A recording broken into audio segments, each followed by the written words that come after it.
Welcome to the FilmSEEN podcast. We're so honored to have Xochi Blymyer on the FilmSEEN podcast. It's good to see your face, Xochi.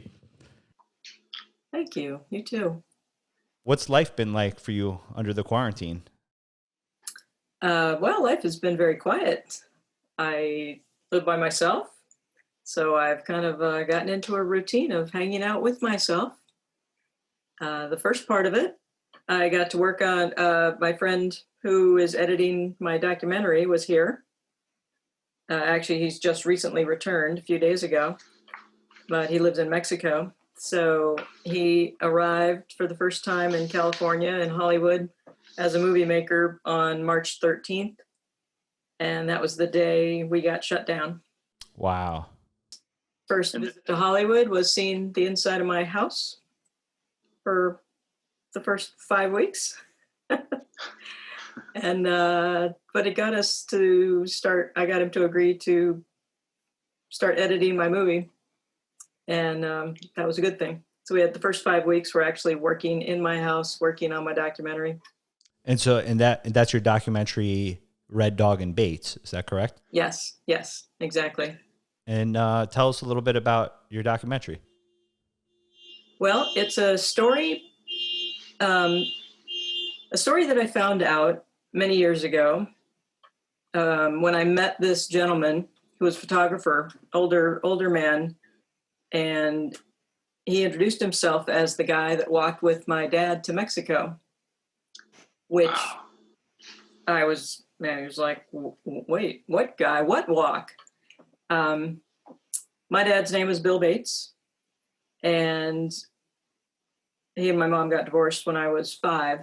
So I never really hung around with him long enough to learn any stories about him. You know, when you're from divorced parents, you go visit dad and they say, how are you? What's happening? And then you go home. So it honestly never came up.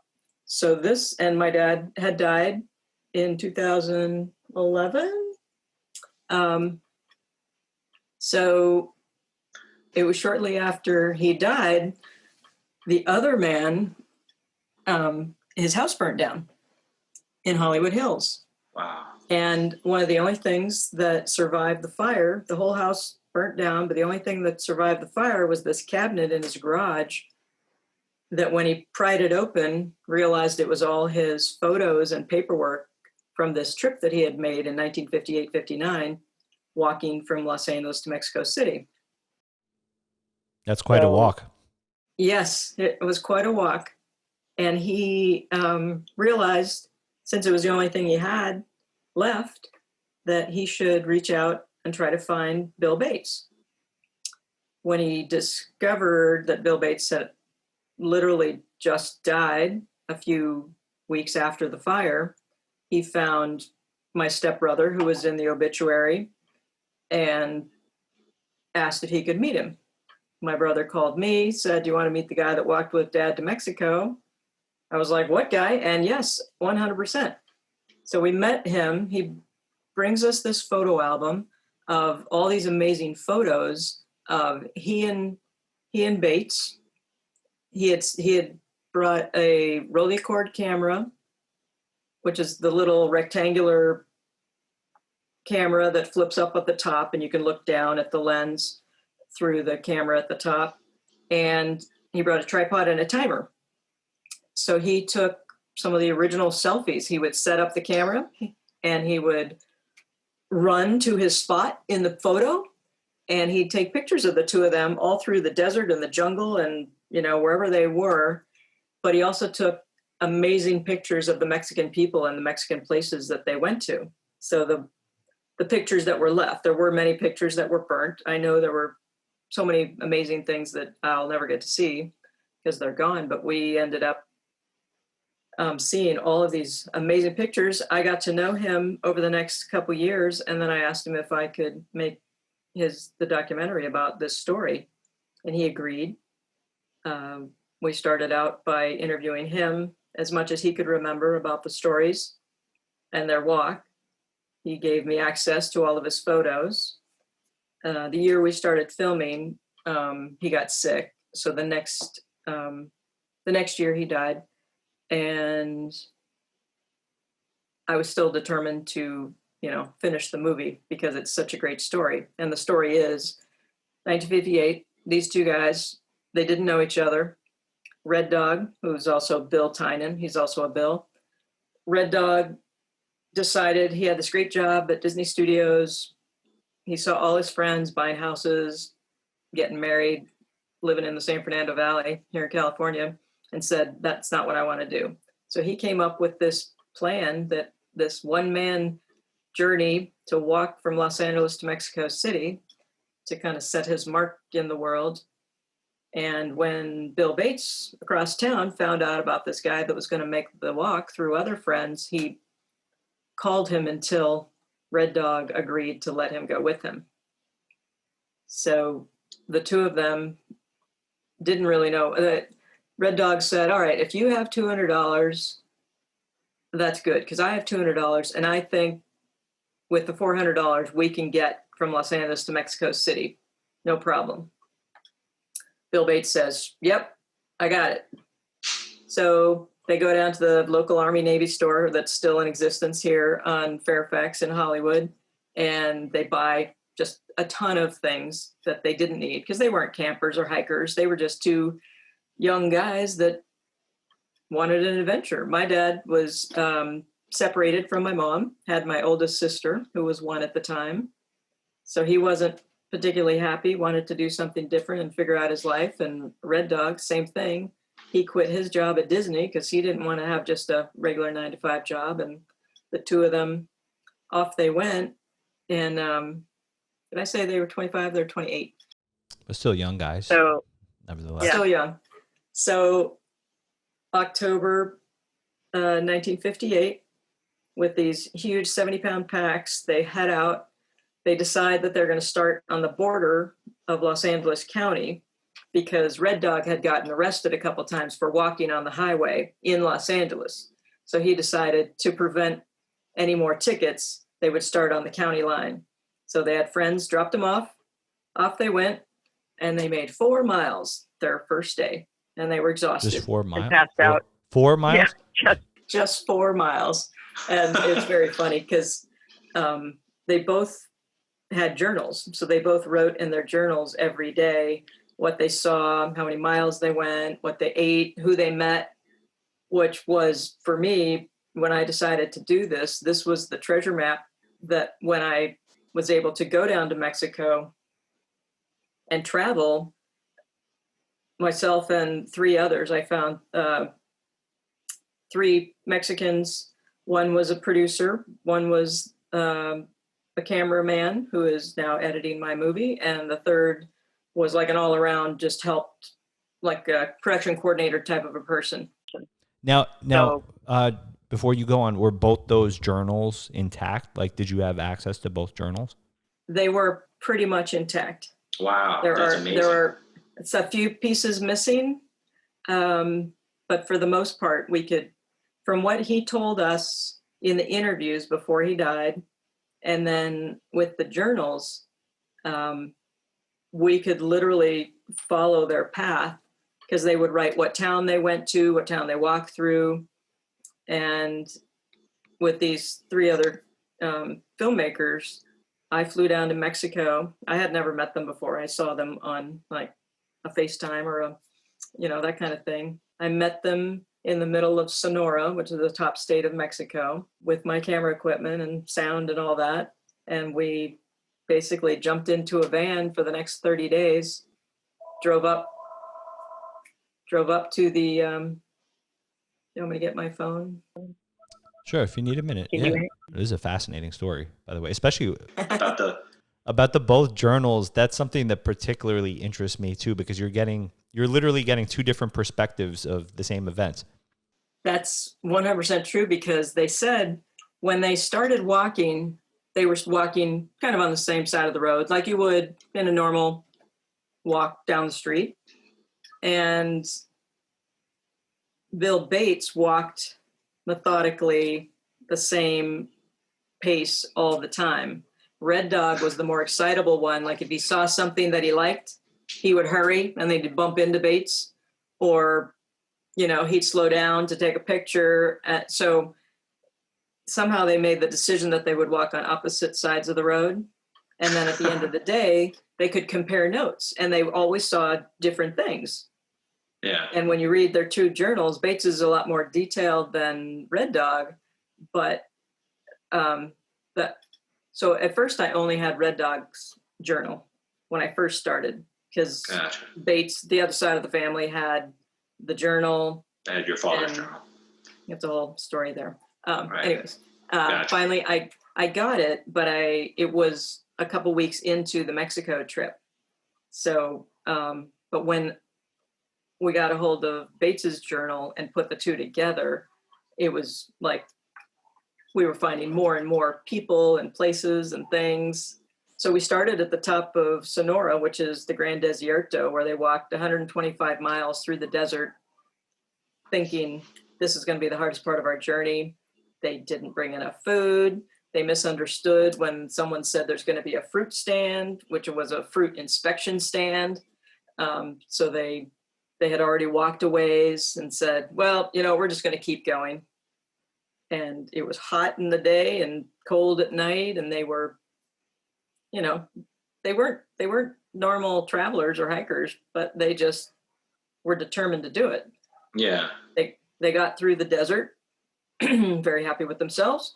They're at this point, Red Dog needed a new pair of shoes because one of his soles had worn out. They had spent most of their money in US. Like everything was expensive in the US. Right. Nobody was giving them things. People were calling them bums, saying, why are you two men out here walking when you could be, home working? And they were also they decided at the Army Navy store that they would both wear these green Army pants and shirts. Right. The kind of things that you would buy at an Army Navy store. Yeah. So, but they decided that was their outfit. They each brought two sets. They had a hat and boots, and they were all set. So, like I said, in California and Arizona, people are like, you're bums, get away, we're not giving you anything. They said the minute they crossed the border, all of that changed.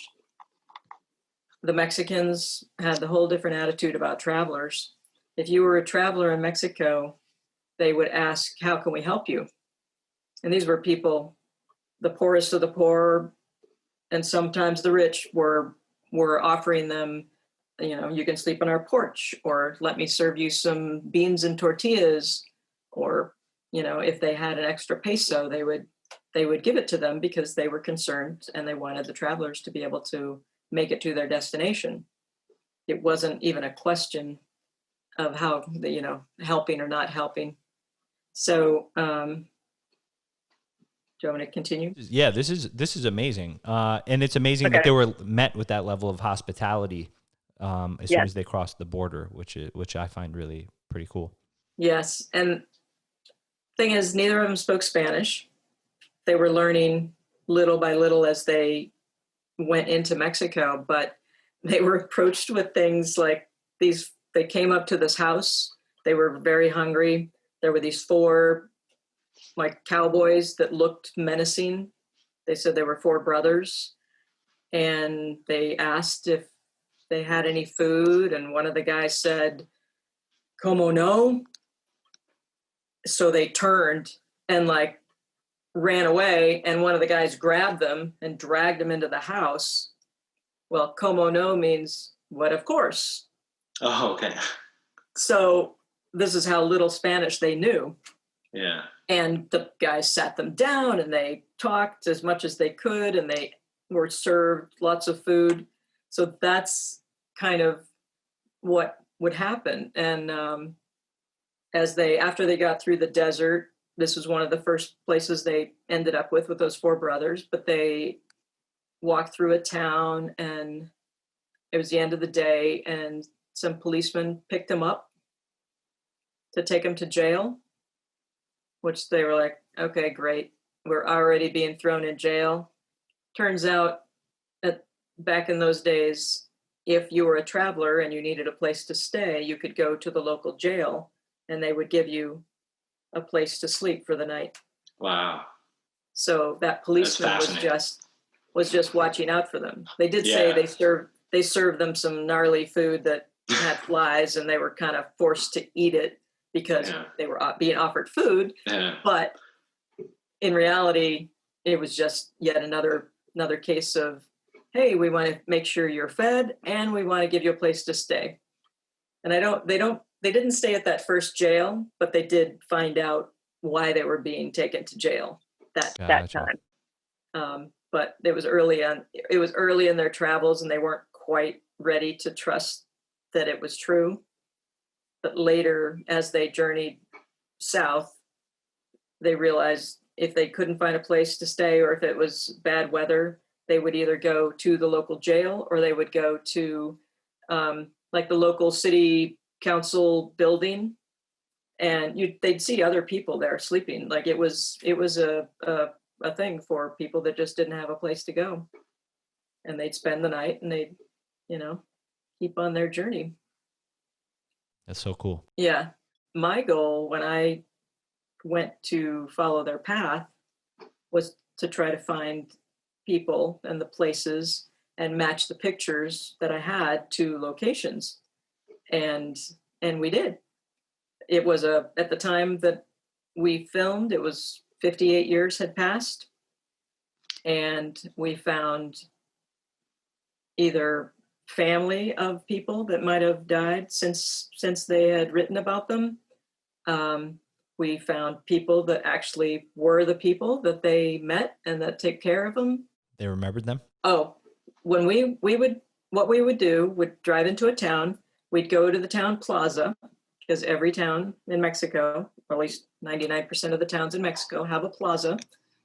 And we'd ask someone, can you point us towards your oldest person in town? And my producer, Jimena, she'd be the one that would get out of the car. She'd go talk to the people. We'd see her, go from door to door as she's being told who to go talk to. And she'd come, if she was successful, she'd come out in the street and she'd wave her hand, kind of like a queen wave, which meant, I got something. And we'd get out with our cameras and we'd go off, and we would, this is who we'd find. We found like someone's daughter. But if the people had truly crossed paths with them, you knew it immediately, because they looked at the photo and the joy on their face was amazing. And you knew because the people that didn't know, they would go, oh, I'm not sure. We had a lot of travelers come through town. Maybe, maybe not. You knew. There were two different people, men that were just teenagers when they walked through. And there was no question. One guy was in a town called Los Muertos. He said, our town had nothing. And here comes these two guys with beards in green Garmy outfits with big backpacks walking through our town. No Americans would do that, or we had never seen that before. He goes, I remember it. He goes, they didn't even stay, but I remember it so clearly I think he was the 14-year-old, that he saw something that, stuck in his memory for 60 years. And then we found other people that were just, oh, thank you for coming. And since I was the daughter, then we would say, oh, and this is Bill Bates's daughter. And then it was even more special that, Bates's daughter had come to get to know these people. Yeah, and it makes even more of a connection. Like there's, yes, I mean, it was, since I didn't speak great Spanish, I didn't always understand everything they were saying, but I would watch the faces of my three people. And for instance, one gentleman, his mom had been gone for a while. We found this gentleman, in the journal, it says his mom, who's named Margarita, had a cafe, and any traveler that came through to her cafe, she would feed them for free. And her husband was always mad at her. Why are you giving people food for free? And she would say, like I told you, because they're travelers and they don't have money and we need to feed them. So we found this gentleman who is a lawyer in Navajo. He said, yep, that's my mom. And we showed him the journals, and he showed us pictures of her, and we had a great interview with him. But at the very end, I would say to the people, especially if it was their family members that aren't around, I said, just tell them thank you from me. I want to thank them for Red Dog and Bates for taking such good care of them as they traveled through Mexico. And he said to us, you know what? Just you being here is thanks enough. And to have you remember my mom, to come here all these years later and remember my mom and the kindness that she gave to them is basically more than thanks enough. That's amazing. And that's sort of the sentiment from anybody that we met that either had family members or were the people. Whenever I said thank you, they were just amazed that we would remember them. There's a lot of these places.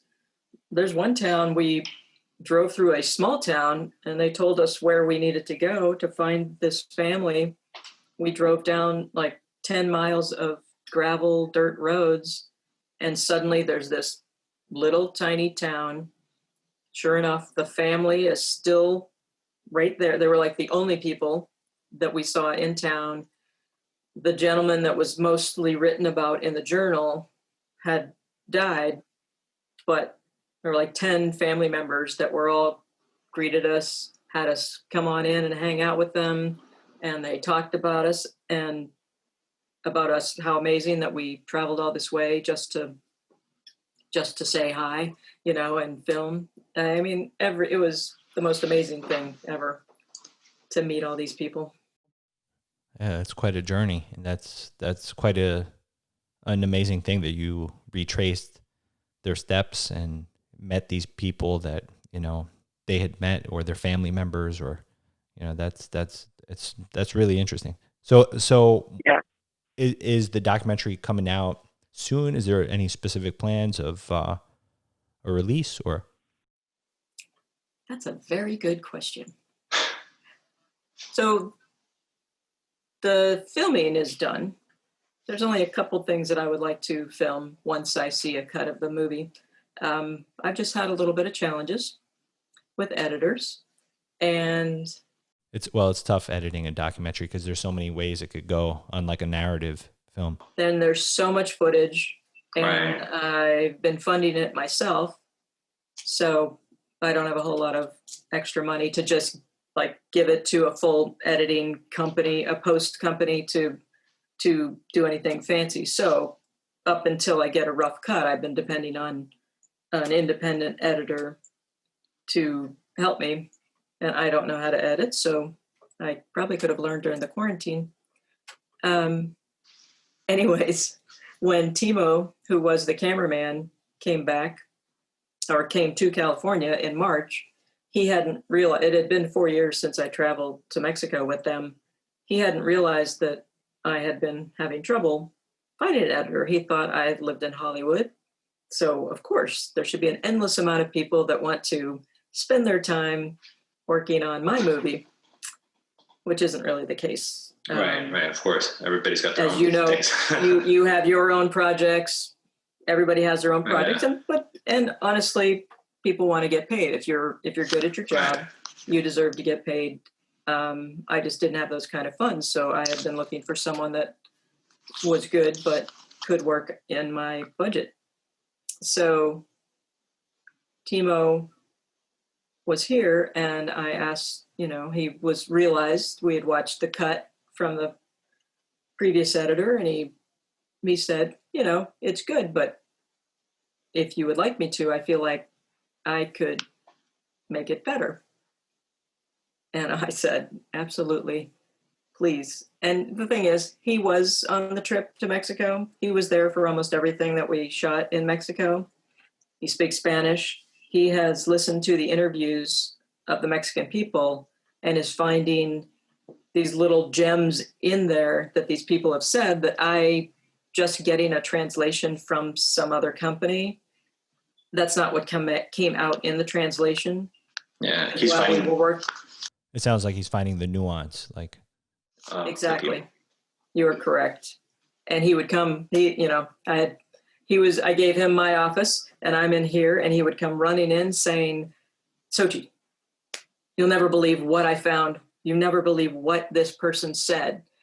And he was always just like, and I was like, "That's amazing. Like that is not in our cut that we have." So he basically starting from the beginning again. He did have to go back to Mexico, and he's just returned, and he didn't really have access to the proper equipment down there to keep going. So the goal is he's back again for a couple months to get a rough cut now. We're getting prices on post-production, and now I'm going to try to raise money for the post-production, the final post-production, all the right. color timing and music and all that. Sound design and all that. Yeah. Yeah. And the goal would be, by the end of the year or beginning of next year to actually have a movie that I'm proud of. So from the first minute I was told the story by Red Dog at the diner when I first met him, my brother, who's a prop master, we looked at each other and said, this would make an amazing feature film, like a really amazing buddy film, period piece, walking through Mexico. So, that would be my goal, is to finish the documentary, get it out there to be seen. And maybe the next step would be to find someone who could write the feature version of it. Cool. Yeah, it does sound like a really intriguing story. I mean, I could picture it. It's also a very visual story too, even with their down to their green outfits. Yes, I mean, and there was drama, although I've told you about how kind everybody was in their own story. Imagine not being friends. The two of you are suddenly with each other 24 hours a day. Bates, turns out, did not have $200. He just said that so that he could go on the journey. So they run out of for some reason they used Red Dog's money first. And then when Red Dog goes, okay, now it's time to use your money, Bates was like, well, I don't actually have that money. What money? Yeah, what money? Yeah. So they wrote about how people would send them, either a friend or the Disney people. They sent a very funny cartoon because Bates was a cartoonist also. They sent this great cartoon about the Bean Fund and sent it to Disney. And as Red Dog sent the photos back to his friends at Disney, they realized that this was actually a cooler trip than they thought it was going to be, the people that were still at home. Yeah. So they put a map of Mexico up. They tracked them. They saw all their photos. Bates and Red Dog sent the Bean Fund request. So they got a little collection of money, dollars, $5. And then throughout the journey, they would write home or to their friends, and friends would send $1 or $5. So at one point, Bates had an extra $5 in his wallet that Red Dog saw. Red Dog thought that he had been holding out on him. So he decides he's going to split up with him. And it was very funny because in the journal and his stories, he was like, he was dragging me down anyways. I'll do much better on my own. So he left him a note. So Bates wrote that, or Red Dog wrote that? Well, Red Dog left Bates a note that said, that's it, I'm out of here. He left. And then Bates wrote in his journal that he was dragging me down and that kind of thing. Oh, no, the other way around. Oh, okay, gotcha. Bates was the most solid. He walked at the same pace. This is my dad. He didn't talk much. If his feet hurt, Bates, Red Dog said, yeah, I realize at the end of the day, I'm complaining about my feet, and I'm asking Bates, because he doesn't complain, do your feet hurt? And Bates takes off his shoes, and they're all blistered, and it was kind of like, yeah, they're kind of blistered, He was more like, well, he was more stoic. Yeah. there's nothing to be done about it, so why complain? And he was more pragmatic, it sounded like, except for the fact Yeah. that he told the tall tale about the money. Exactly.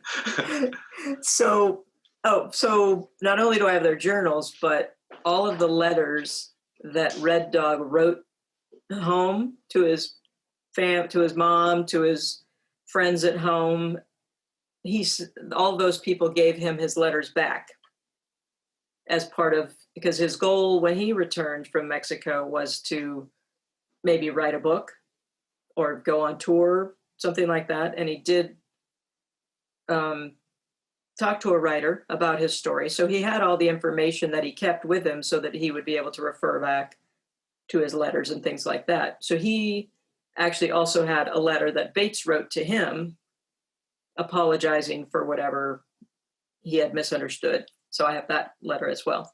That's so cool. So that's how I knew more about it, although Red Dog told us in his interviews a little bit about their relationship. I didn't get to ever hear him say the full scope of their relationship, like from the beginning to the middle to the end, because he got sick. But we've pieced it together with the letters and journals. And yeah, so they split up. And Red Dog assumed that Bates would just turn around and go home, but he didn't. So 2 days later, they bump into each other. They hug it out. And we're like, well, I guess we're both going. We might as well go together. So they made up. And they said it was better from then on because they, like any good, they still never were friends, but any good relationship, you have that final straw that breaks the camel's back. And then they ended up obviously making it to Mexico City. So they make it to Mexico City in May of 1959. They get to the really funny line that Red Dog said. So we go to the newspaper office. I look up the staircase and there's a newsman coming down on his way to lunch. And he looks at the two of us and says, "Where are you guys from?" And Red Dog says, "Los Angeles." And the guy says, "What'd you do? Walk?" And Red Dog says, "Every goddamn step of the way." Cut to like the next day on the newsstand is their picture and their story. And then the next week, the LA Times, same thing. They had put an article in the LA Times when they were leaving, two men on their way to Mexico City. And now the new LA Times headlines is that the two guys made it. And that's so cool. Yeah. So then they ended up staying there for a few weeks. They walked and hitchhiked on their way back. When they got to Arizona, the border, they caught a bus, took it to Los Angeles, got off the bus, shook hands, hugged each other, and said, "See you later." And they never saw each other again. Wow. Yep. It was the days, neither of them had, like Red Dog was coming back from having quit his job and he didn't have a place to stay. And Bates wasn't with my mom and sister at the time. He eventually did get back together, obviously, or I wouldn't be here. And it's not like there was a Facebook or anything like that at the time. So that's exactly right. I mean, it was interesting. That's why when you asked the question about the friends, it's like they made this unforgettable journey together. Yet, and they both of them on their own sides, it's like one of the best times of their life, except neither of them made that much of an effort to find each other. Like life just got in the way. And they might have on either side tried at some point, but I think on Red Dog's part, he was more the one that, not that he didn't want to be found, but it wasn't really that big of a deal for him, or wasn't really concerned with it because he had so many other things he was doing. Bates, on the other hand, looked for him now and then, but just couldn't find him. And the only reason Red Dog found him or even looked for him was his house burnt down, and he, it had been 50 years later. He's like, oh, maybe I should look for Bates. And then it was too late. Bates was gone. Yeah. Yeah. So Was he happy to at least have connected with you? Like, you know, like did that kind of fulfill that, you know, need to connect with that part of his life a bit? And it turned out that before my mom met Bates, she had gone on a date with Red Dog because they went to the same high school. No way. And my aunt had then also dated him like for a while. Wow, Red Dog got around, huh? Red Dog got around, but but then Bill Bates somehow came into the picture later. Red Dog wasn't anywhere part of that. Yeah, it was I guess LA was smaller back then. Culver City was hopping and people were dating. I don't know. Yeah. I know it's a podcast, so no one else can see this. But I wanted to show you. Like, here's one of his pictures. That's amazing. And these are the burnt. This is what was found in his attic. You know, I mean, in his cabinet. Some of these. Of course, every time I do this, I get the burnt pieces all over. But wow, that's incredible. Yeah, it's pretty cool. They must be printed on some like really heavy duty. Yeah, he had them sent. So he did end up having an art show after the house burnt down.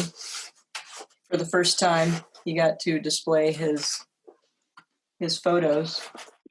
Gotcha. Three different times. So I see like those are the burn marks, huh?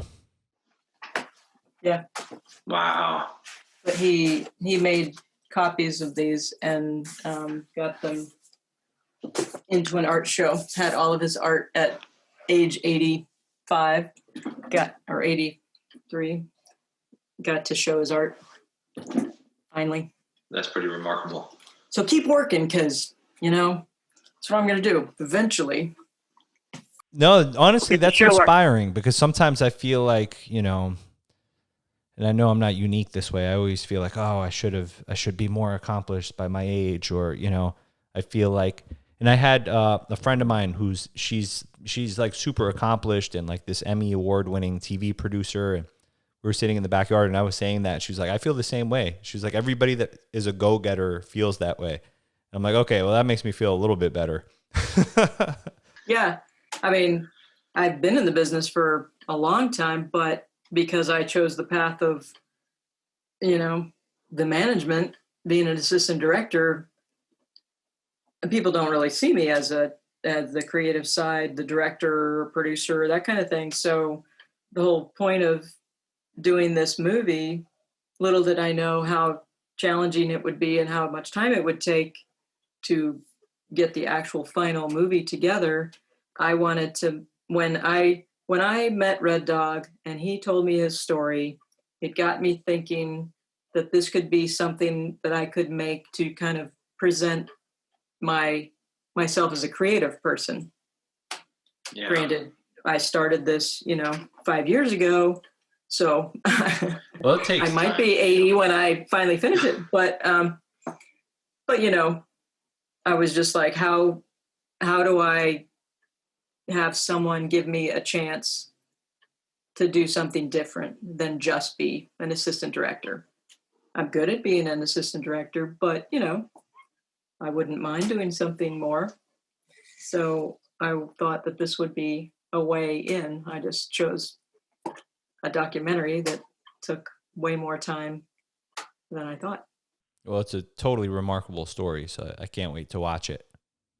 Yeah. And once it comes out, we'd love to have you back on, or, give it a shout out, help you promote it. Cool. So I want to talk a little bit about some of your other work as well. And I guess you mentioned you grew up in Hollywood, right? Or you grew up in LA, rather? I grew up in LA, and both of my parents were in the business. And I think I saw on your bio that it said your mom was like a hairstylist for the movies. Is that right? Yeah. So my mom was a hairdresser, and she was Natalie Wood's hairdresser for 17 years.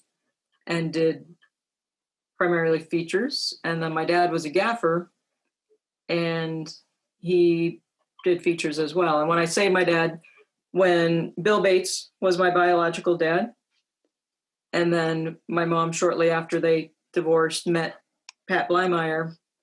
So when I talk about my dad, I'm usually talking about Pat because he's the one that I grew up with. He's the one that Bill raised Bates you. will always, yeah. So, I mean, Bill Bates ended up being a prop master, and he and my stepmother ended up being a prop team, and they did mostly TV. Wow. So both, So, yeah, like you have so much family that was in the business. Yeah. So I grew up on movie sets and traveling around the world with my parents, depending on who was on what movie. So that must have been an interesting upbringing. And did you have an idea at that time that you would end up in the business? I did know that I wanted to be in the movie business because I grew up in it. I knew how much fun it was. I didn't know what job I was going to have or what job, I'd be good at. But then when I was 15, my parents decided that they had had enough of the movie business, and they decided, well, twice, if you want to know this story, twice. Absolutely. The first time they decided to get out of the business was in 1968. My dad had been from West Virginia, Pat, and they decided to buy a farm in West Virginia, and we went there to become farmers. So off we went it was only for a few years, but we bought this. I didn't buy it. I know what you mean though. 6. Yeah. So my family moved to this farm on the top of the hill above a coal camp in a town called Amigo, West Virginia. My dad became a bus driver, and my mom kind of ran the farm. We had 1 cow, some sheep, 1 horse, a few pigs, until one time we took them to the slaughterhouse, and my mom was in tears because she saw the other pigs that had been slaughtered. So that didn't go over very well.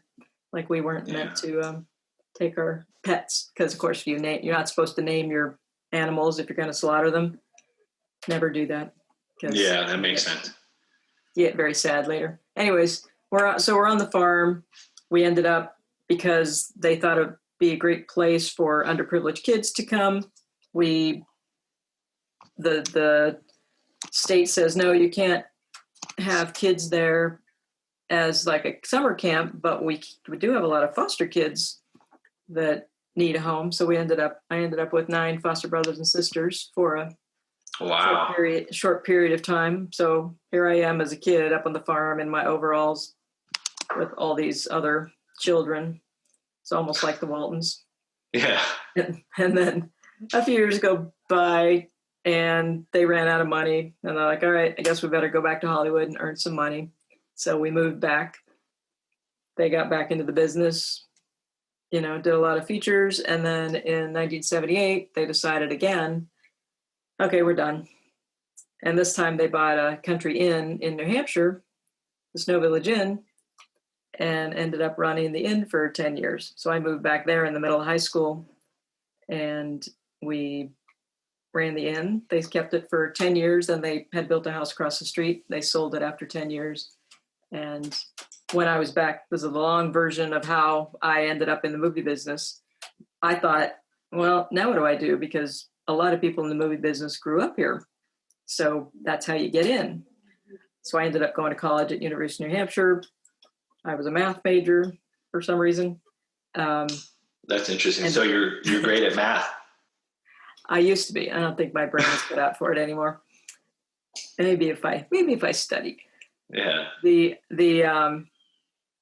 I ended up getting a job at the Better Business Bureau of Boston for 2 years, like an actual 8:30 to 4:30 a day job, right in the subway. After 2 years, I was like, okay, I do want to be in the movie business.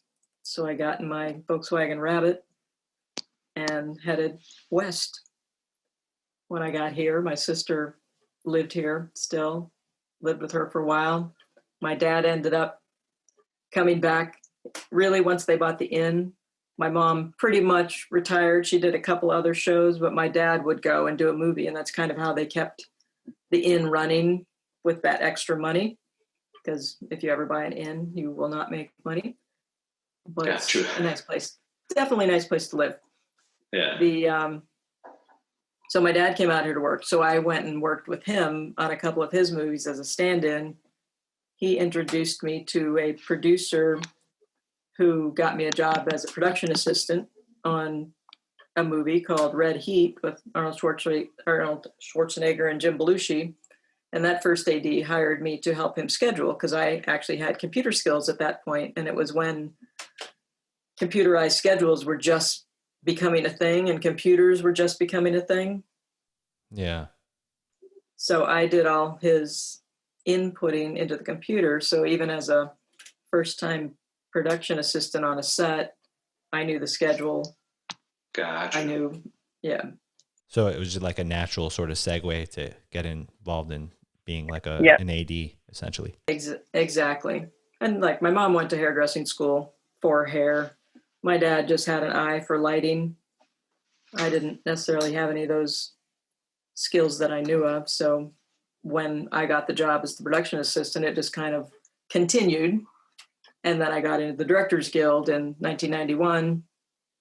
And the rest is history. 1991 was Terminator 2, which was my first movie as an assistant director. That's quite a first movie to be in an assistant director. And I started the movie as a production assistant, and then over the holiday, they changed things up, and that producer said, what will it take for you to get into the DGA? I said, I just need someone I've already turned in all my paperwork that they need. I just need someone to call and say they want to hire me. So he did that for me.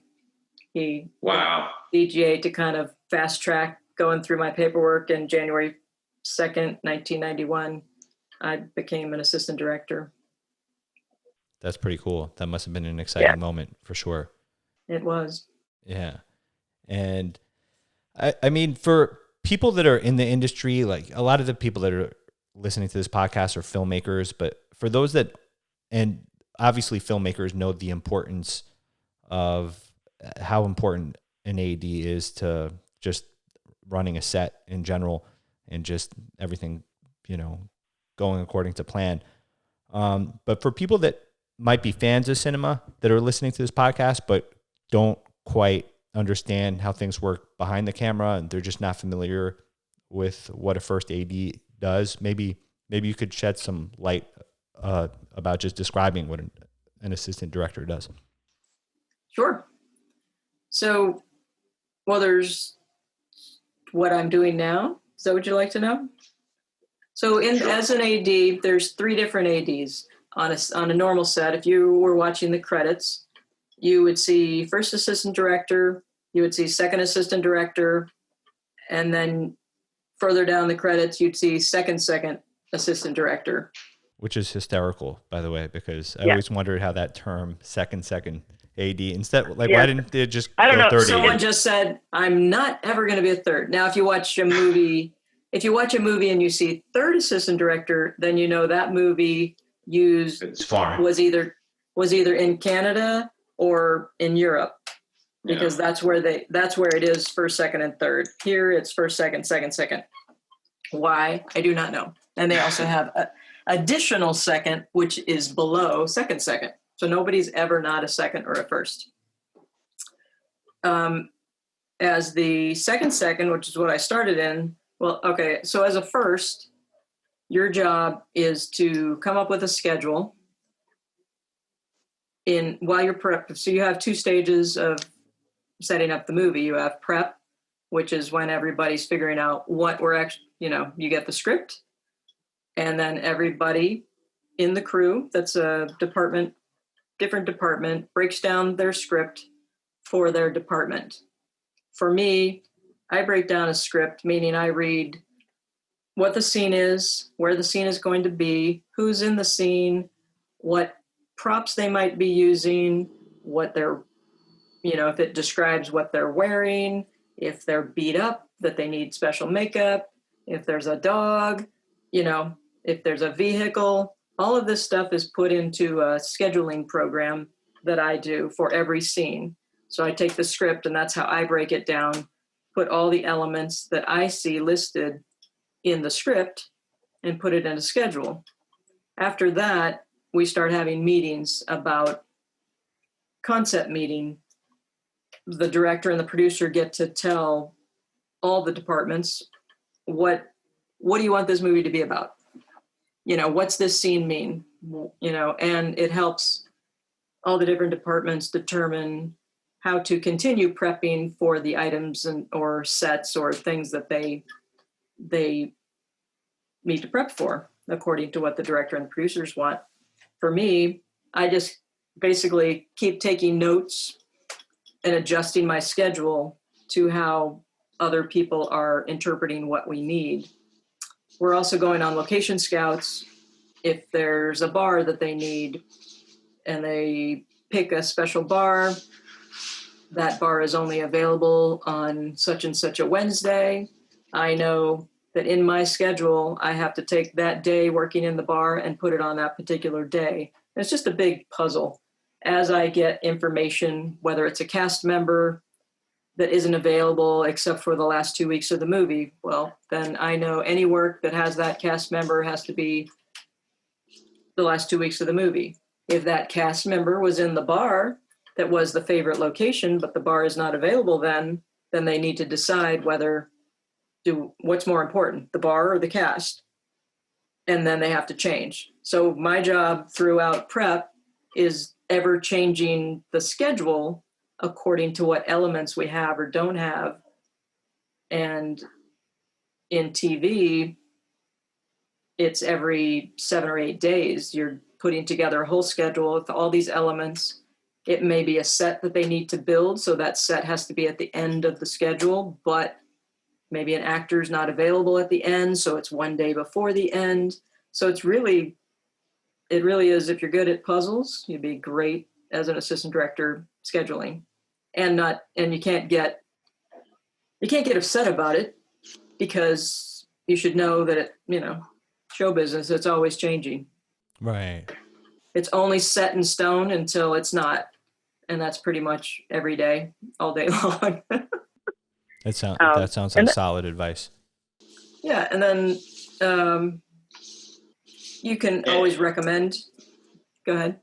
Oh, no. I was just going to, please go on. You could always recommend. Say, there are certain things, because we are the closest to the schedule.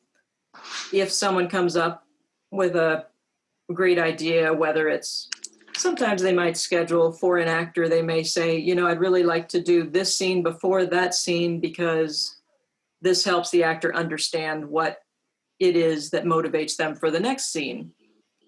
I might say, well, here's the thing. The second scene is actually a day scene, and the first scene is a night scene. They're both at the same location. Ideally, we would do day work before we do night work. Can you consider maybe talking to the actor and talk him through what he might be going through? Or we can rehearse both scenes, but shoot the day one first. And you kind of have to, I don't know that it's a negotiation. It's more of an explanation, because I'm the logistics person and the director is the creative person. And we're both have to meet in the middle as to what makes the schedule work the best and most efficient to shoot. Now, do you find that certain directors that you work with just naturally have a better sense of the logistics than other directors? Yes, 100%. Yeah. Because I feel like I don't know. I mean, I'm a director, and I feel like maybe because I started, and I'm very much an independent filmmaker. So I feel like as an indie filmmaker, you have to have a sense of that. You can't literally afford not to. Well, exactly. But there still might be things that you feel are important for your storytelling to do in a certain order. Right. And that's when someone like me has to understand that and try to, first off, either try to get you to understand why we may need to change the schedule, or the other part of that is me going back to the schedule and really looking at it again just to see if we can work it out. Because sometimes you can. Sometimes it's something that you didn't see because you're focused on like the day night of it. Or because you might say, no, I really need to keep them together, but how about the night scene is evening and we just, keep it low light for both scenes, and that way we can keep them in order. Like if it doesn't hurt the story or anything like that, like things that you wouldn't, that means changing the script, which sometimes is fine. On the show I'm doing now, because of the quarantine, not the quarantine, we're back in action. Because of COVID-19, the writers made a COVID-19 pass. Things that they had put inside a living room are now out in the yard. Things that are, that were like a big party scene, it's now a handful of friends. So they're really, and none of it hurts the actual story, but they're determined to make it safe for everybody with the COVID-19 of it all, and have managed to maneuver the story to be similar yet safe for everybody. That makes perfect sense. And in TV also, because you have a limited amount of days and you don't always start on a Monday and a Friday because you leapfrog episodes. If a night scene is just too much in the schedule, you might go to the writer and go, does this have to be night? Or if it does have to be night, can it be inside instead of outside so we can shoot it during the day?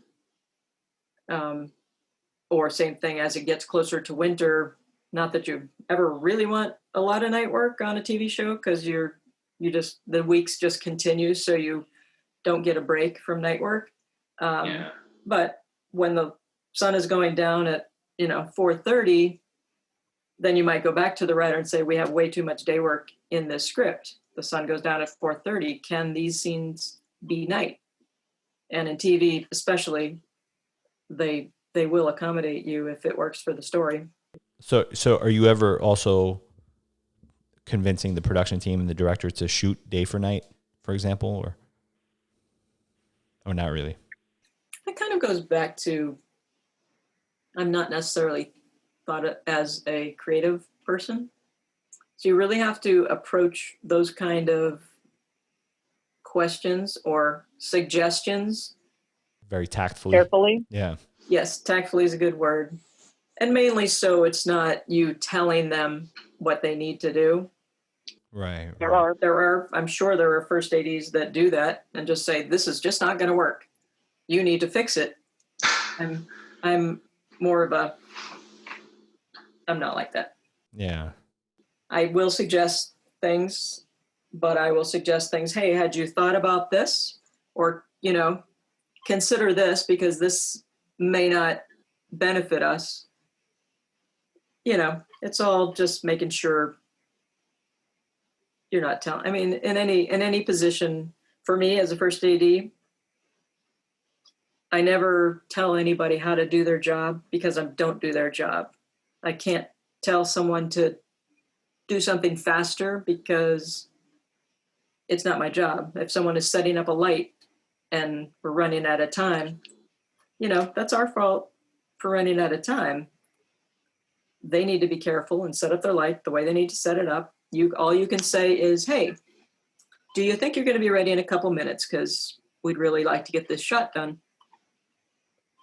The rest is, does that person have the ability to do something faster? Because now he knows or she knows that there's less time than they thought? Maybe. That's always one of my favorite things is when people panic that the sun is going down. I was like, yeah, well, it kind of goes down every day. And we knew that when we started this day. Yeah. So if we're running out of light now, that's because somewhere, and it could have been something out of our hands, like maybe we were doing a stunt and the wheel broke and we didn't expect that. So we had to fix the car and that delayed us an hour running short. But at that point, then it does go back to the director to say, what shots do you need, 100% need, and what shots were on your wish list that you can give up? Because now you have less time. Either we need to move at a quicker pace to get everything you want, or there might be a couple things you can't actually get. And if you have something and you can cut together a scene and you're pretty happy, then we're good. Yeah. So it is a team effort. It's also the DP, the director of photography, will either work with you and say, you know what, I will make this simple. Or if it's a blocking thing, if it's a scene with 4 people, don't put them in 4 different places in the room so that you have to do 10 shots to get overs and close-ups and all that. Maybe you stack a couple people, so you're only looking in 2 directions instead of 5 directions. So it's all, and you know what? It's all stuff that I've learned along the way of how to suggest things that might help save time without telling someone how to shoot their shot, because I'm not the director. Even though I have director in my name, I'm the assistant director. Yeah. Which is different, which is very different than what people outside of the industry might think, that an AD is an assistant to the director. It's, it's a lot more logistical. Right. There's assistant to the director, and then there's director's assistant, yeah. So my job, when I describe it to somebody that's not in the business, I say I'm the manager of the set. So I'm the person that comes up with the schedule. I go to the set. I tell everybody at the beginning of the day what we are doing today. I tell them if it's something that we're moving from set to set. I tell them this is the plan. This is how long we think we're going to be here and there. I tell them any safety issues that are on the set. And I'm sure that's then so intensified lately with COVID-19. I haven't done it yet, but yes, next September 8th will be my first day on a COVID-19 protocol set. So I'm sure my safety meeting will be much longer than just don't trip on the cables and make sure you drink water because it's hot out, which are sometimes the only thing you really have to say. And I love to say, be kind to each other, because we spend so much time together on a set each day. You have to watch out for each other. And especially now, you have to be even more kind to each other, because not everybody is used to this new way of living, and especially not a new way of living while you're working all day with your face masks and things like that. So we have to watch out for each other. But yeah, so as an AD, you tell everybody what's going on in the middle, at the beginning of the day. You give them all their safety information, and then you begin the day. And the day is calling in actors. My second AD has taken my schedule and has made something called the call sheet that everybody gets every day before they go home. It says what time to come to work, where to go to work, what scenes we're going to shoot, what elements we need, everything you could possibly need to know about today on one piece of paper. The actors have partially gotten their makeup done. We bring them to the set. We have a rehearsal. They go away. I let the people that set up for the first shot know that it's time for them to come in and get ready. The actors continue to get ready for their first shot. When everybody's done lighting the set and setting cameras, I invite the cast back in, and then we clear the set and call for quiet, and I roll the cameras, and the director calls action. And we continue like that throughout the day, with me just keeping people informed as the day goes on, as we need new information or moving on or breaking for lunch. It's my job to just keep everybody informed. It's really all about information, because as soon as I remember the first time that I was firsting on a set, I was wondering if people would listen to me. And sure enough, I said, here you go. And I look around, and the boom guy raises his mic. The camera guy puts his eye to the lens. other people back away. The actors are on their marks. And I was like, wow, this is kind of cool.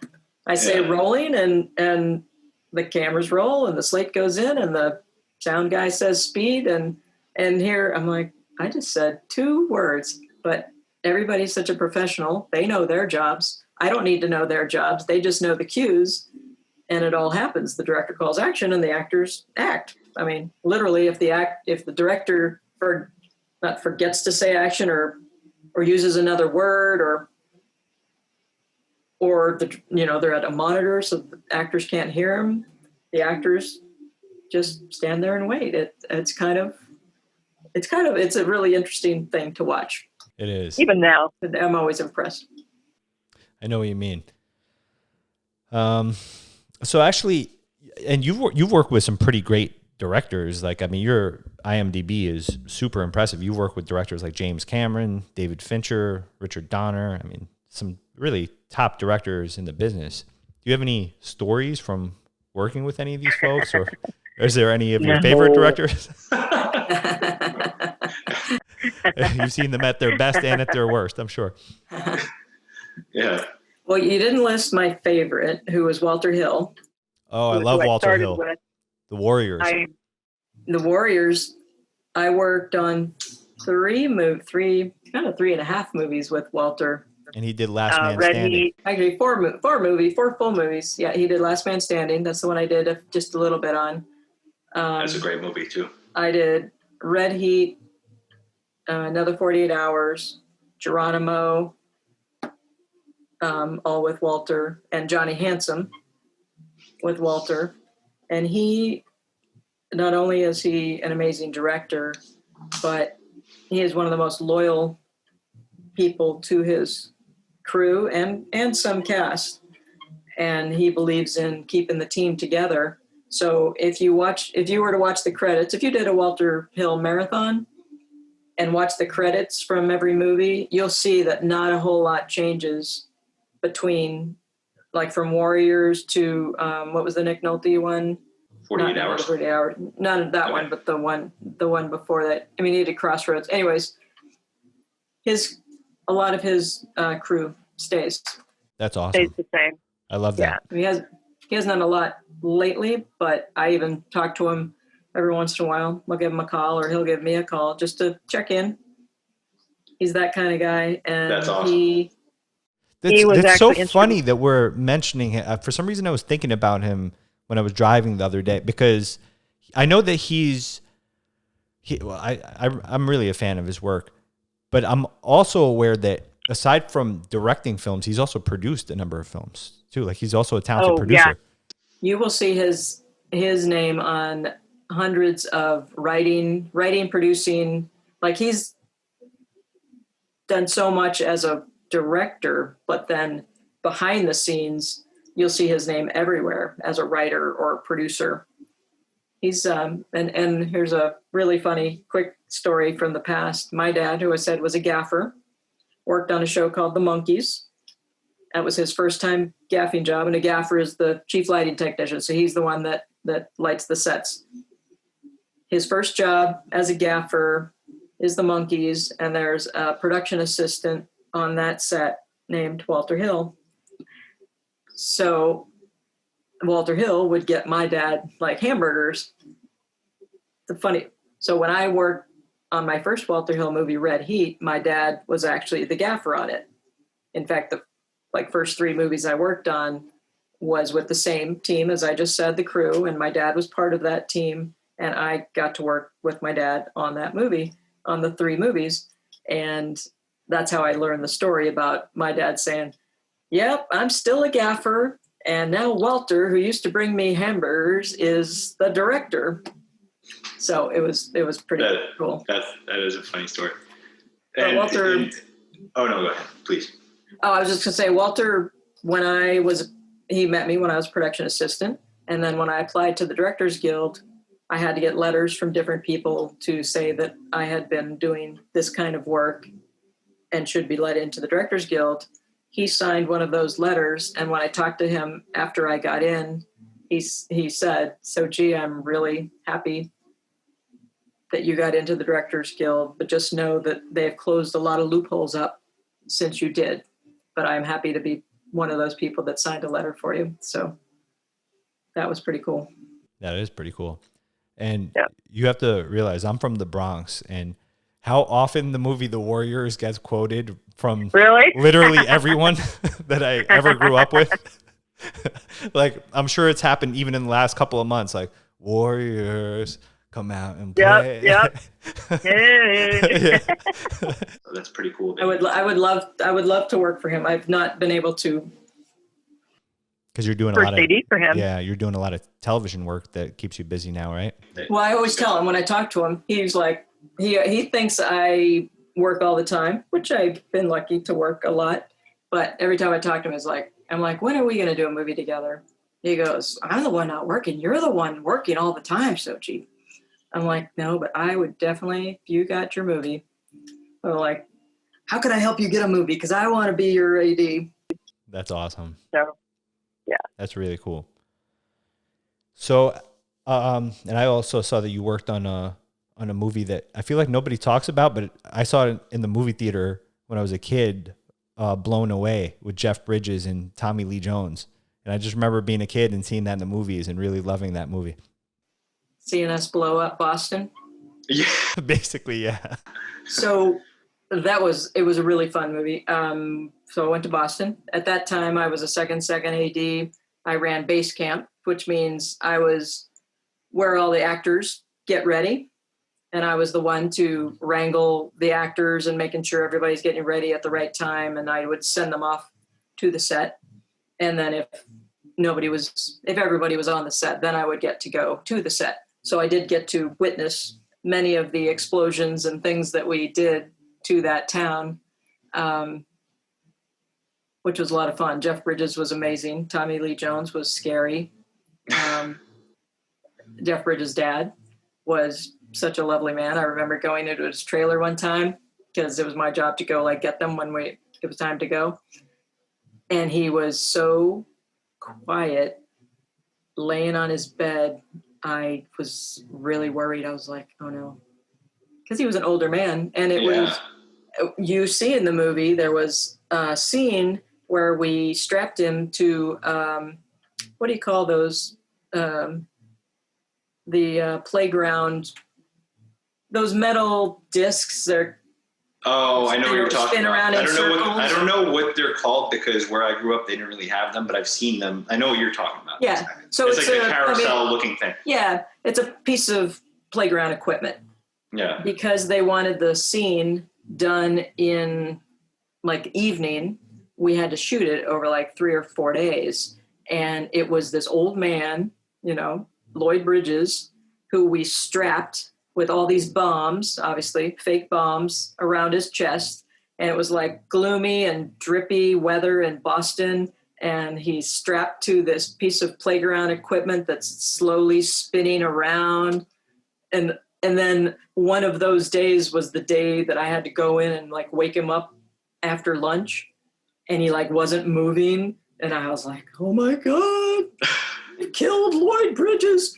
So I'm shaking his toe because he was in one of those trailers that the bed, you turn to the left and his feet were sticking out of me because it was a trailer that the bed was. Anyway, so his feet were pointed at me. So I was grabbing his toe and wiggling his toe and he wasn't waking up. And I'm like, Lloyd?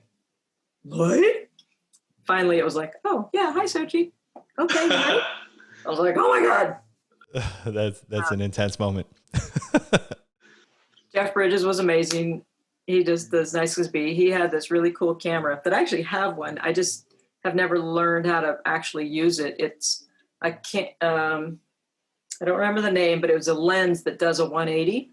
If you look up Jeff Bridges photography, anybody out there that's listening, you will see these 180 photos. So he would have people and he would take pictures of the crew. And at the end of almost like a super panoramic sort of photo. Yes, that's exactly. It's a panoramic type of film camera. And he would take pictures of the crew all through the movie. You'd see him posing a grip or whatever. He only caught me once because on Blown Away, I was so busy. And I don't think that picture made it into the book, but he gave a book of the photos to every crew member as a gift with a personalized signature to me or to you, whoever it was, with a thank you for doing the movie. Oh, that's really thoughtful. Yeah. But his pictures are pretty cool. If you look it up, you'll see him. So he was great. The rest of the group, like I said, was great. Tommy Lee Jones is just very serious actor. Yeah. He didn't go for any messing around. Gotcha. If you didn't have something to say, or if you hesitated trying to tell him something, he would say, "Go away. When you're ready to tell me what you want, come back." Wow. So I learned. Yeah. Okay. Walk into his trailer. Tommy, ready for you. And then I'd skedaddle. No small talk with Tommy Lee Jones. No small talk. No. Gotcha. But the movie itself, Boston was great. We did the big explosion at the end when they blew up the ship. They had canvassed the neighborhood. They had asked the special effects department, how far of a range do we need to warn people? Do they need to board up their windows? Or just, what is it that they need to be safe? They gave all the parameters that were told to them to all the storekeepers and people in apartments near the I think it's the South Bay, where we were going to blow up the ship. And it was come the time we had, 20, 30 cameras all around to blow this thing up. There were 2 stuntmen that were going to run away and jump into the bay, and then the boat is going to blow up behind them. That all looked great. I think special effects added a few more gallons of gas and explosives because they were worried it wouldn't blow up. And we blew out so many store windows in the area, even windows that were boarded up to protect themselves. The board blew out and then the window blew out. And wow. in the news, my sister lives there, and her mother-in-law would send me articles from the Boston Globe or wherever that said, blown away, blew up, South Bay, and it went on for years. The stories were like, even now, I bet if you ask someone that was around at that time, "Oh, were you around when Blown Away was shooting here?" "Yeah, they blew out all the windows. It was the biggest explosion in town." That was like the last era of like true practical effects before, now I feel like it would just be like a VFX thing that people would do, Yeah, exactly. But I think that was like an underrated movie. I feel like I loved seeing that movie in the movie theater. There's certain movies that I remember seeing in the cinema, as a kid growing up. Terminator 2 was certainly one of them. That was certainly a cinematic experience, and you worked on that as well, which we're going to get to in a few minutes. But Blown Away is, I feel like, one that people don't talk about so much. Maybe they should, and that's right. part of this podcast too. Is I want to bring up movies that should be on people's radar again, or for the first time if they're not familiar with them. Yeah, I was on a lot of those kind of movies, like Walter Hill movies. There are some that are like Warriors. I don't know if everybody knows Warriors. Geronimo happened to come out at the same time as a couple other Westerns. There's, how sometimes there's a run on a certain type of movie, and there were a couple other Westerns that came out that year or within the year or two. Geronimo kind of got no recognition, and it was a time. I'm embarrassed to say I've never seen it. I have to check it out. Well, you have to tell me what you think about it. But I think, nowadays it kind of doesn't matter how long your movie is. If it's good, they'll put a 2-hour movie out. They'll put an 1.5-hour movie out, 2.5 hours. It just kind of depends on the movie. Back then, action movies were kind of an 1.5 hours. And I don't know if it's the theater schedule, like I can get this many screenings in at a certain time. But Geronimo, like what is not in the movie was this, what I thought was this beautiful scene with Robert Duvall standing at the grave of one of the Indians that had died, and he's singing a song at the grave site. It didn't make the movie. And I don't know if it's out there somewhere, but it was a really, really cool scene. But we had, Robert Duvall, Gene Hackman, Jason Patrick, Wes Great actors. Studi, All great actors. Wes Studi. Yeah. So for all those people, Matt Damon, like literally Matt Damon was 20 something years old, like 20, 21, brand new actor. A what happened to him? pre-Goodwill Hunting Matt Damon. Yeah. He was this cute young actor that came in and played the young lieutenant or something to Jason Patrick's character, who became friends with Geronimo. I mean, I think maybe because I'm not as big of a fan. I worked on a lot of action movies, but that's not my favorite type of movie to watch. This one was a nice story about Geronimo and the people that he met and things like that and what happened to him. So anyways, watch it out there. Come on, guys, I'm gonna look out for that one. Our next question comes from our friend Lena Lansky, who works as a first AD on a lot of indie films here in New York. And Lena's question is, how does an AD get better at their job? I've been firsting for roughly 3 years and don't have a mentor of sorts. And although I'm told I'm a good AD, I want to get better. My assumption in answering this question is to get tougher scripts that challenge me logistically and expand my experience. But if I'm not getting this type of content, what can I do in the meantime? So I know that's probably not the easiest question to answer, but maybe you could have some advice since you're an expert in the field. Because I'm an expert. You're a world-class expert. Come on, look at you. on some amazing products. Here's the thing. I mean, I've said some of it just in the practice of being a first AD, being someone who listens well.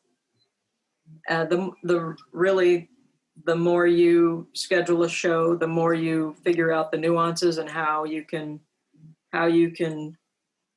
work things out. It comes easier to you there's not just black and white. There's like a gray and a partial white. I feel like it's experience doing the same job over and over again. I always say to someone who thinks, oh, I have to work on a huge movie. I have to, do this kind of movie.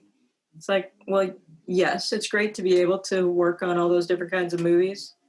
But in the end, you are still the first AD. You are the manager, and you are the one that is taking all the elements. I worked on, the X-Files and Agents of S.H.I.E.L.D. Those were visual effects type of shows, both old and new type of visual effects. And Terminator 2, I wasn't the first, but I saw how they put things together. It's a matter of just listening to all the people that are in their departments, that are experts in their field, and taking in their information and making sure you then put it back out to the people that need to know.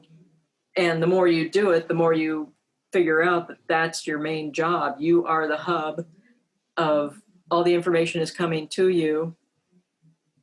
And then you have to put it in a form where then you can pass it back out. And as long as you keep everybody informed, any kind of movie you can do.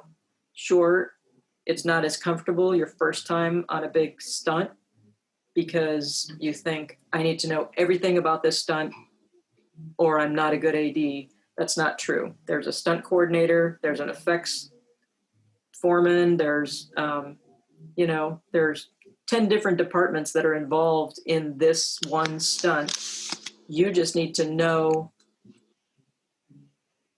that you have to give people information, not how to do their job, but that it's time to do their job. Or someone says, I need 2 hours to rig the car, and the stunt guy says, I need an hour to rehearse the car. You just need to put all those things in place so that everybody is ready at the time that you're shooting.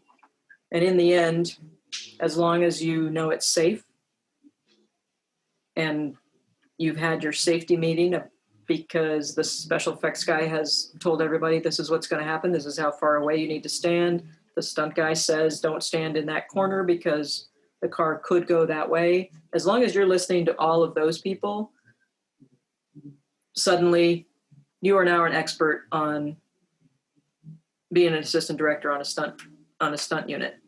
Same thing with visual effects. I don't know everything there is to do about visual effects, but I worked on a show that did them all the time. And you get to know after your first time, you go, oh, the visual effects guy is going to tell me what elements he needs. He's actually going to tell the rigging grips how big of a green screen he needs. Do I need to know that? I could make a note of it in my schedule so that, who knows? Maybe the craft service guy wants to know. I don't know. But, it's some of that stuff, but because everybody else is taking their own notes and everybody else are experts in what they're doing and what they were hired to do. So as long as you're keeping the information out there, there's no kind of show that an AD can't do. Yeah. And you're sort of the liaison between these different departments a lot of the times.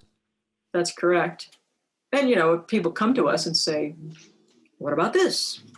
I don't know all the answers, and I certainly never make it up assuming that I can just guess, because that's not my job. My job is, you know what? I don't know the answer to this. Let me call that person that is, and I'll find out. It's really about information, because we're not a craft. We're not a creative. We're the management. We're not the boss of any of the crew. We are just the person that organizes them. And if your attitude is that you're not the boss of people, because, people go, oh, I'm a manager. That means I can tell you what to do. It's not an efficient or a productive way to think about it, because that's, we're all hired to do our specific job. And not to tell people what to do, more to tell them what we're going to do. And then they can make a judgment.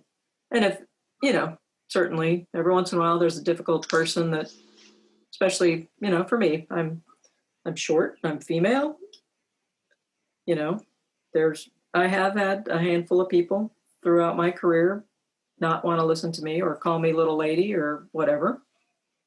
You know what? That's pretty obnoxious.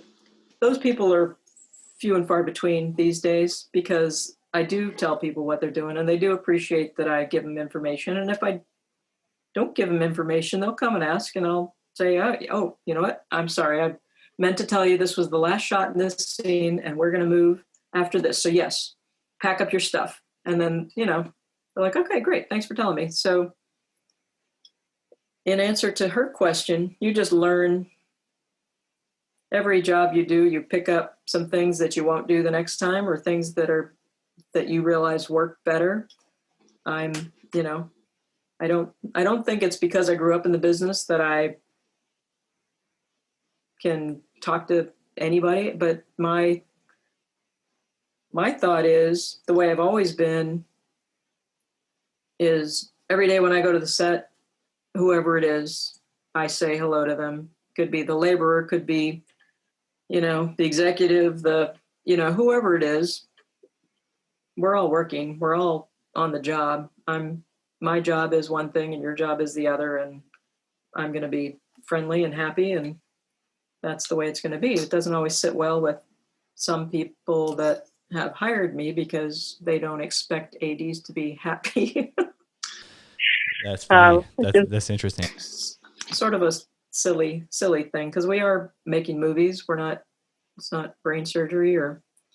Right. And it's a collaborative medium at the end of the day. It's collaborative, and we should all be in it together. And even more so now. Now, I don't know that it's going to be as happy and fun in the beginning when I start shooting next week, because it's all so new to everybody that, all the protocols, and you're not really supposed to hang out with each other, which is such a big thing in this business. Right. To go up and you get a handshake or a pat on the back every morning. Now it's going to be like, don't touch me. Put on your mask. Go to work. Yeah. Yeah. I think Does that answer the question? Absolutely, 100%. And just hearing your perspective on your experiences is pretty awesome. Can I add one other thing? Absolutely. No matter what your position as an AD, if someone comes to me like a PA or anybody else on the crew that knows information that I don't, I want to know it. I don't care where the information came from. I don't hold on to, I'm the first AD. I'll tell you what to do. Don't you tell me what to do. But there's a truck that's about to run us over, Oh, all right.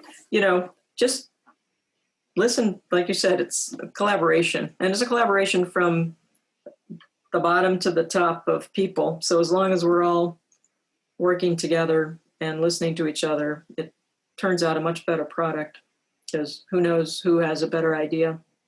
Doesn't always have to be you. Well put. So I'd like to move into the next portion of the podcast where we discuss a couple of your favorite movie scenes. And it happens to be a couple of movie scenes that you've actually worked on, which I think is pretty amazing. And so I asked you this ahead of time, and I know that Lethal Weapon 3 was one of them. Is it Lethal Weapon 3 or 4? 4? Okay. Yeah, I know 4 was listed on your IMDb. Honestly, I always forget. Yeah. It's so dumb that I can't remember. No, I think that's understandable. You've with your credits, you've worked on so many I think projects. a number. I don't know why. yeah, I it's a number. It's, So I didn't work on the whole movie. I was on the second unit. So I didn't actually work with the main director. I got to meet him. I didn't get to work with him, but they had. Was Richard Donner working? Did he direct that one? So he directed all of them. Yeah. Okay. So, but the movie was so big that when it came to second unit, and a second unit is when there's so much action in a script that in order to get it done, they break it out into what is basically an action unit. So they will hire a different director, which is usually an action director. It might be a stunt coordinator that is also a director. And they'll give him a particular set of scenes or shots to accomplish while the first unit, which is where the main actors are, while the first unit is just shooting dialogue scenes or simpler action stuff. So Lethal Weapon was so big that they had 2 second units. They had a night second unit and a day second unit. And I was on the day second unit. And I think did I tell you about the story about the car coming out of the building? You mentioned it over the email, but I definitely want to hear it. Yeah. So one of our assignments to shoot was when this car was driving through an office, and it comes out of the office building, which is many floors up, and flies out of the window. So, and that's in real time. It's not visual effects, like he was saying. Present day, that might not have happened. But so in order to set this up, we found this office building in Long Beach, California, went down there. They somehow craned the car up into this office building, put the windows in, and as you know, Lethal Weapon does have some jokes in it. It's not just action. So they put a window washer over the window, and they had 2 stuntmen that they were going to put as window washers, and the car was going to fly out the window and fly past these guys, and these guys would be, surprised. So in order to get a car safely out a window and land, I don't know how good the car was at the end, but they put hundreds.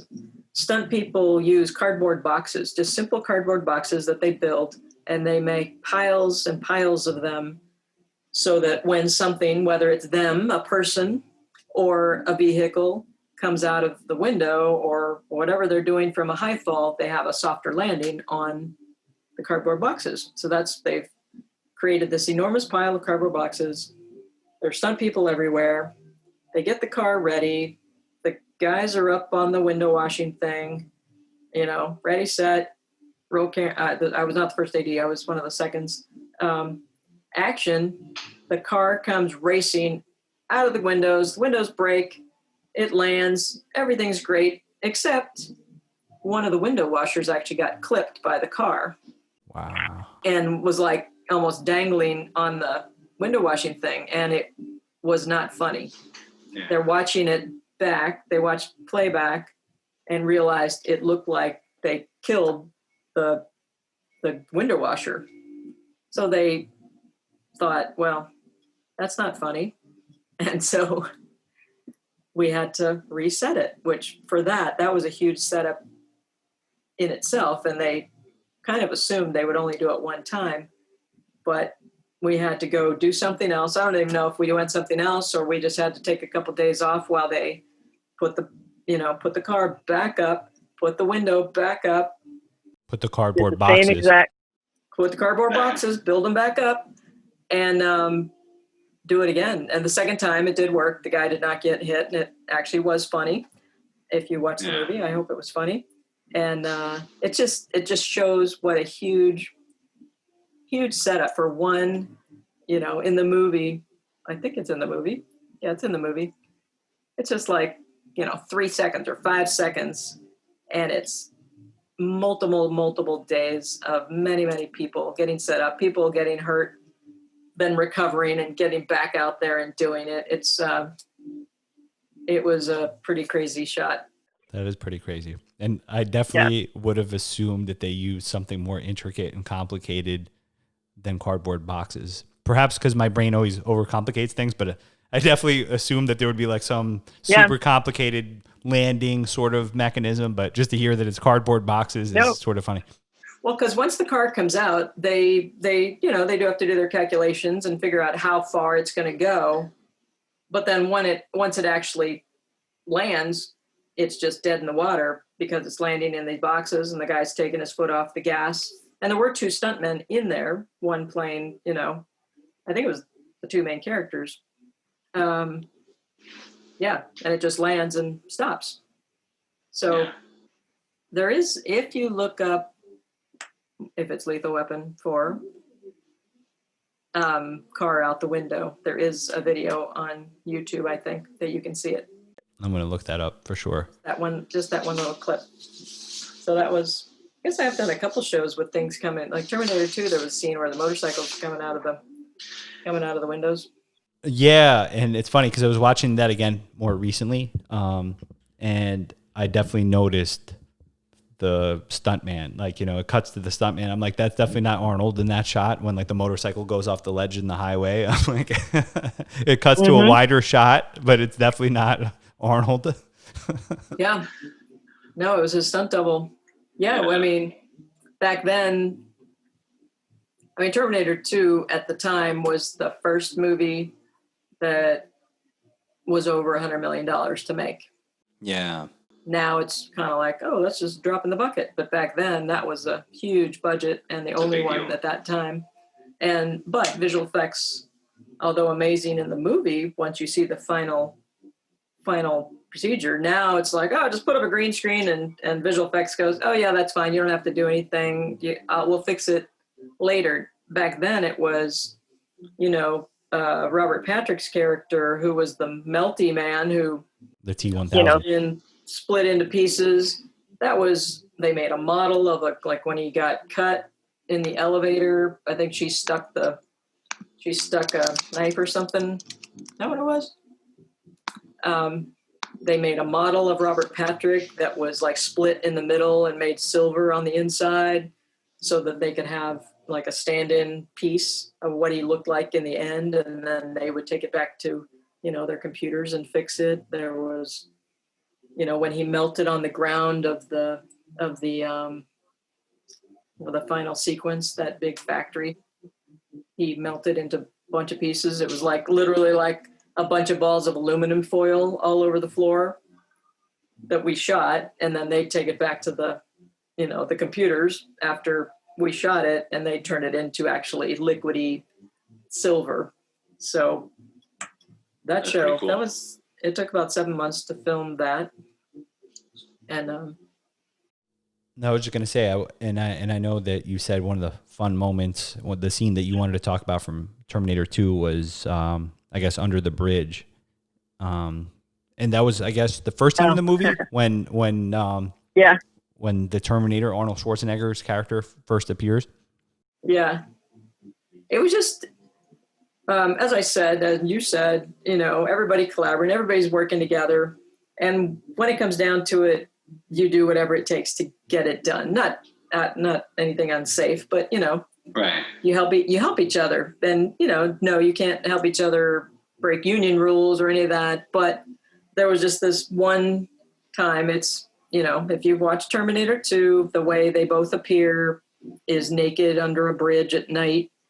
And the wind is blowing and newspapers are blowing and all that stuff. So the special effects guys have these huge fans called Ritter fans, and they've got stacks of newspaper next to them, and they just needed an extra hand because here's Arnold's going to be coming out of, whatever, thin air and appearing naked under this nighttime bridge. So they're like wetting down the ground, the fans start going, and they call me over and go, we need some help. They hand me the big, cans to tune out the noise of the fan. And here I am with glasses, like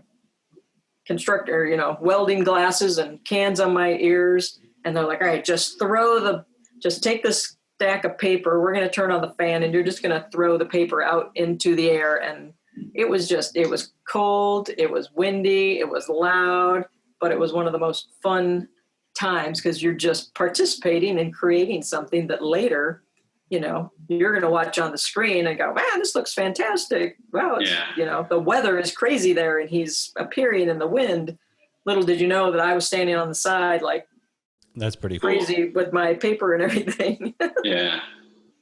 There's a lot of stuff like that even now it's still, as a movie maker, probably the same way. It's just really fun to see things happen behind the scenes.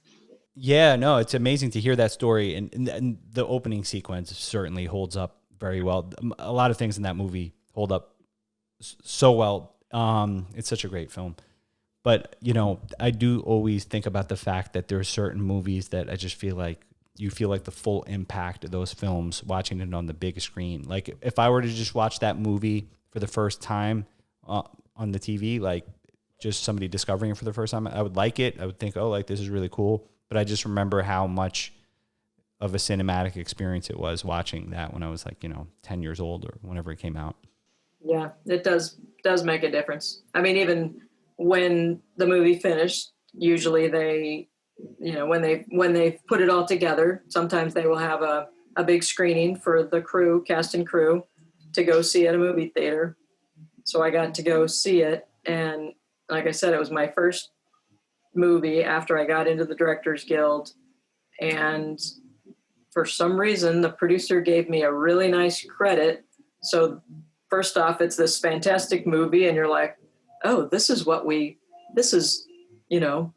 14, 16 hours a day for 7 months. This was worth it, Yeah. Like some shows you work on and you're like, that's what I spent all my time on. This was like, okay, this is our reward for working so hard. Everybody working so hard. Sure. And then at the very end of the movie, in the credits, normally as a second AD, you're kind of mixed in the bottom with some of the other people. I got this fantastic credit, like right near the top at the end of the movie. And and being my first one as in the Directors Guild, it was just like, wow, this is pretty cool. That is pretty cool. Yeah. And James Cameron. But James Cameron was, as you can imagine, very intense. Yeah. I did spend a lot of time at base camp getting actors ready, with all the Arnold's makeup and all that stuff. So I didn't spend as much time on the set. So I didn't. Jim Cameron definitely knew who everybody was. He, you just kind of wanted to stay out of his way if you didn't have anything, kind of like Tommy Lee Jones. Yeah. I know he was a very meticulous guy. Yes, which could be why our days were so long. But then we did stuff like, one particular place that we shot a lot of stuff was out of town here, and we would every once in a while on Friday night we might all meet at a local bar there and have a drink. I didn't have a drink. I don't drink, but everybody else would drink. And Jim Cameron would come every once in a while. And it was like a totally off the set person that now was very funny and telling stories of other movies that he had been on. Like he said, I just remember this one, and he said the Abyss that he did. There was a lot of underwater work. And when they went underwater, he was one of the people that went underwater, and he was the only one with a speaker in his mask because he was giving direction. And everybody else that was underwater had to listen to him breathe the whole time. And it was something funny. It was like every once in a while I would hold my breath to see if people were actually listening, if they actually noticed that I stopped breathing. He would tell these funny stories, but then he'd go back to the set and he would be very intense and he could do everything. It wasn't, like I said, as an AD, I never assume I know how to do somebody's job because I probably can't. I might suggest something, but I don't tell you how to do your job. Jim would tell people, like paint that this way. And if the guy didn't understand, he would take the paintbrush out of his hand, and he really did know how to do exactly what he was asking to be done, and he would just do it himself. Yeah. If he needed something, he'd lay on the ground to line up a shot. There was no fear of doing anything. So he pushed people to their limits because somehow he already knew, like effects or stunts, he already knew they could be done.